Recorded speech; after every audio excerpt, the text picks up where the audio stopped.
రూమ్లో మనోజ్కి జాబ్ వచ్చింది అని రోహిణి చాలా సంతోషంతో మనోజ్ని హగ్ చేసుకుంటుంది. కానీ మనోజ్ తను చేస్తున్న బేరర్ జాబ్ గురించి రోహిణి దగ్గర దాస్తాడు. రోహిణి ఎంత అడిగినా నాకు చెప్పడం ఇష్టం లేదు, నేను ఇష్టం లేని జాబ్ చేస్తున్నాను, నన్ను అడగవద్దు అని మనోజ్ అంటాడు.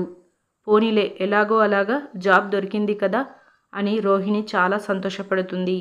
కట్ చేస్తే సంజు తన మేనత్తతో ఫోన్లో మాట్లాడుతూ బాలు వాళ్ళని అవమానించాలని చూస్తే అక్కడ నన్ను అవమానించావు అని తిట్టి ఫోన్ కట్ చేస్తాడు. ఇక మౌనిక కాఫీ తీసుకొని వచ్చి అంతా వింటూ ఉంటుంది. ఇక కాఫీ సంజు చేతికి ఇస్తుంది. సంజు కాఫీ తాగుతూ తాళిని మార్చే ఫంక్షన్లో జరిగిన అవమానం గురించి, మౌనిక పుట్టింటిని అవమానిస్తూ నీ కుటుంబాన్ని బూడిద చేస్తాను అని కోపంగా సంజు మాట్లాడతాడు. మౌనిక నీకు దమ్ముంటే ఈ మాట మా బాలు అన్నయ్య ముందు అను అని కోపంగా అంటుంది. ఇక సంజు వెంటనే చాలా కోపంతో మౌనికని నెట్టేస్తాడు. మౌనిక అంత దూరంలో వెళ్ళి పడుతుంది. తలకి గాయం అవుతుంది. కట్ చేస్తే ఏప్రిల్ 24 ప్రోమోలో సంజు మౌనిక వెళ్ళే కారుకి దారిలో రిపేర్ వస్తుంది.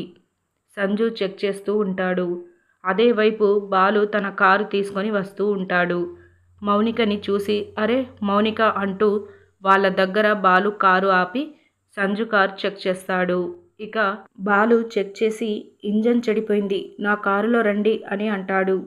నువ్వు వెళ్ళు, మేము క్యాబ్ బుక్ చేసుకొని వెళ్తాం అని సంజు అంటాడు.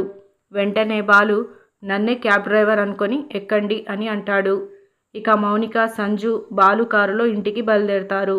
దారిలో బాలు మీనాకి తాళిబొట్టు తీసుకున్నాను చూడమ్మా అని మౌనికకు చూపిస్తాడు. మౌనిక చేతుల్లో నుంచి సంజు ఆ తాళిబొట్టుని లాక్కొని చూస్తూ పెళ్ళానికి కనీసం పుస్తెల తాడు కూడా లేదా, పసుపు కొమ్ము కట్టుకొని తిరుగుతుందా అని సంజు వెటకారంగా అంటాడు. మౌనిక ఒక్కసారిగా షాక్ అవుతుంది. బాలు సైలెంట్గానే చూస్తూ ఉంటాడు.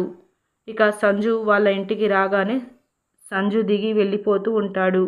మౌనికని బాలు ఆపి ఇప్పటికైనా నిజం చెప్పమ్మా, వాడు లేడు కదా, ఈ గాయం వాడు చేసిందే కదా అని బాలు అడుగుతూ ఉండగా మౌనిక ఆలోచిస్తూ ఉంటుంది. నా అనుమానం నిజమే కదా అని బాలు మళ్ళీ అడుగుతాడు.